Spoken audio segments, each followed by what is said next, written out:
বর্ণনা করেন হযরত ওমর ইবনুল খাত্তাব ফারুক আযম রাদিয়াল্লাহু তাআলা, তিনি এমন কঠিন উসুলের মানুষ ছিলেন। উসুল আর মহাব্বত দুই বিষয়। উসুল হলো যেটা বলেছি সেটাই, মহাব্বত হলো থাক ছাড় দিই, ঠিক কিনা?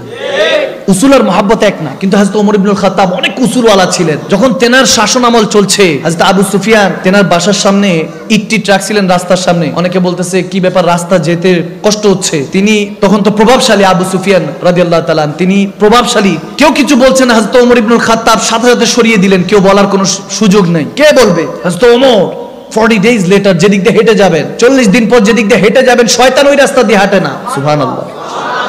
ওনার কি ভিন গ্রহ থেকে এসেছেন না এই দুনিয়ার মানুষ ছিলেন? এই দুনিয়ার মানুষ না, তো সমস্যা কি? তেনার পারলে আপনার কি সমস্যা? তেনারও নবীর উম্মত, আমরাও তো নবীর উম্মত, ঠিক না? পার্থক্য হলো তেনার নবীকে দেখে সাহাবা হয়েছেন, আমরা নবীকে না দেখে পাগল প্রেমিক হয়েছি, ঠিক না? এত উসুলওয়ালা ছিলেন। একজন হঠাৎ করে বলতেছেন নবীজির চাচা হযরত আব্বাস, তেনার ঘরের মধ্যে এক কোণা দিয়ে পাইপ লাগানো, ওই যে বৃষ্টি পড়লে যাতে পানি পড়ে যায়, আছে না কিছু, আমরা লাগাই না অনেক সময়। বলে ওনার ঘরের মধ্যে পাইপ লাগানো, এটার কারণে মসজিদে নববীতে নামাজ পড়ার সময় রাস্তা দিয়ে যা আসি কষ্ট হচ্ছে, ঝামেলা হয়। আপনি কি দেখেন না হযরত ওমরের কানে এটা যাওয়ার সাথে হযরত ওমর উট দিয়ে গিয়ে উটের উপরে থেকেই এক টানে খুলে ফেলছেন, কোনো কথা শুনে না, এক টানে খুলে ফেলছেন। খুলে ফেলে বাস চলে আসছেন। হযরত আব্বাসের কাছে খবর আসলো, আপনার এই পাইপটা মসজিদে আসার সময় রাস্তাতে সমস্যা হয়তো, বা অনেক মানুষের গায়ে কিচের পরে ময়লা পড়ে, হযরত ওমর এটা সরিয়ে দিয়েছে, খুলে ফেলেছেন। হযরত আব্বাস মুস্কি হাসি দিলেন, আচ্ছা আচ্ছা। তো সবাই জিজ্ঞেস করছে আপনি কষ্ট পান নাই? এরকম বলে, আমি কষ্ট পাই নাই, আমার কাছে এত কষ্ট লাগেনি। কেন, কি হচ্ছে? আপনি কষ্ট পান নাই, আপনার ঘরে এটা ভেঙে ফেললো, কষ্ট পাইনি এই জন্য মুস্কি হাসতেছি, এই জন্য। হযরত ওমর নিজে এসে যদি কারণ জানে, নিজে সেটা আবার লাগাই দিয়ে যাবে। মসজিদ নববীতে গেলেন, খুব আদব সহকারে হযরত ওমর সালাম কালাম হলো, ইয়া আব্বাস আপনি মনে কষ্ট নেন নাই তো? বলে মনে কষ্ট নেই, আমিও চেয়েছি কয়েকবার, আমিও জানি যে আমার গায়েও অনেকবার ময়লা পড়েছে, আমি চেয়েছি এটা খুলে ফেলতে, কিন্তু খুলি নাই। যখন এই বাড়িটা বানাচ্ছিলাম, ঘরটা বানানোর সময় পাইপটা যখন লাগাচ্ছিলাম, তখন আমার পেয়ারা নবী আসছিলেন। সুবহানাল্লাহ। আমার পেয়ারা নবী এসে বলতেছে, চাচা জান আপনি নিজে কাজ করতেছেন, আমিও কিছু করি, তো উনি কাজের মধ্যে এটাই এই পাইপটাই লাগাইছিলেন। সুবহানাল্লাহ।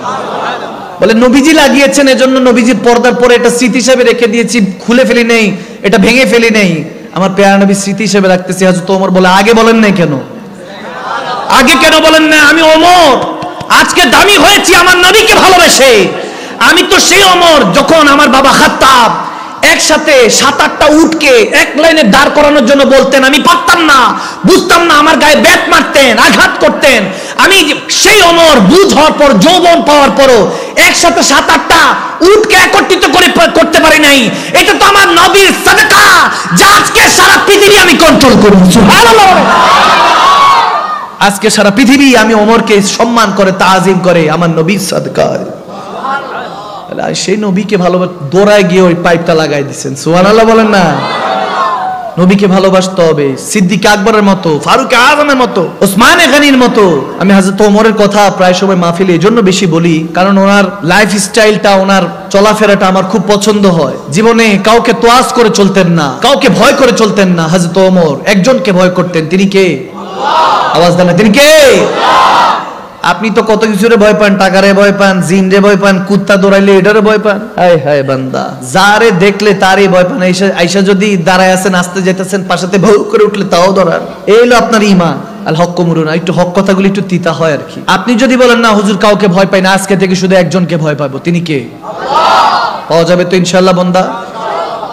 হযরত ওমর রাদিয়াল্লাহু তাআলা একদিন ঘরের মধ্যে বসে হিসাব নিকাশ করতেছেন, কেউ ঘরে ঢুকতে পারবে না। ওনার ছেলে আব্দুল ইবনে ওমর, তিনিও বাইরে দাঁড়িয়ে আছেন, ওয়েট করছেন বাবা যখন ডাক দিবে তখন। কিন্তু হঠাৎ করে ইমামে হুসাইন আসলেন। সুবহানাল্লাহ।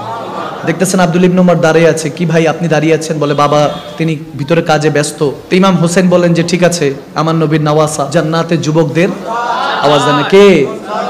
তো জান্নাতে মানবেন, দুনিয়াতে মানবেন না? আওয়াজ দেন, মানবেন না? জান্নাতে জেনাদের সাথে থাকবেন, দুনিয়াতে তাজকিরা, তেনাদের আলোচনা বেশি করতে হবে, ঠিক না? যুবকদেরকে হোসাইন, ইমাম হাসান হোসেনকে আইডল বানাতে হবে। বয়স্ক যারা আছেন মুরব্বী, তেনাদেরকে আবু বকর, ওমর, ওসমান, হায়দার, মওলা আলীর মতো তেনাদেরকে আইডল বানাতে হবে। মা বোনদেরকে খাতুনের জান্নাত মা ফাতেমাতুজ জাহরা, খাদিজাতুল কুবরা এবং মা আয়েশা সিদ্দিকার মতো আইডল খুঁজতে হবে, ঠিক না? তখন জমিন আবাদ হবে, তখন এই নয় নকশা চেঞ্জ হয়ে যাবে। যখন ইমামে হুসাইন জানতে পারলেন হযরত ওমর ব্যস্ত আছেন, বিজি, বলছে ঠিক আছে জোহরের নামাজের সময় মসজিদে নববীতে দেখা করে নিব। হযরত ওমর কাছ থেকে ফারেক হওয়ার পরে তেনার ছেলেকে বলতেছে, আব্দুল্লাহকে কি কি কাজ, কি সমস্যা? কেউ এসেছিল?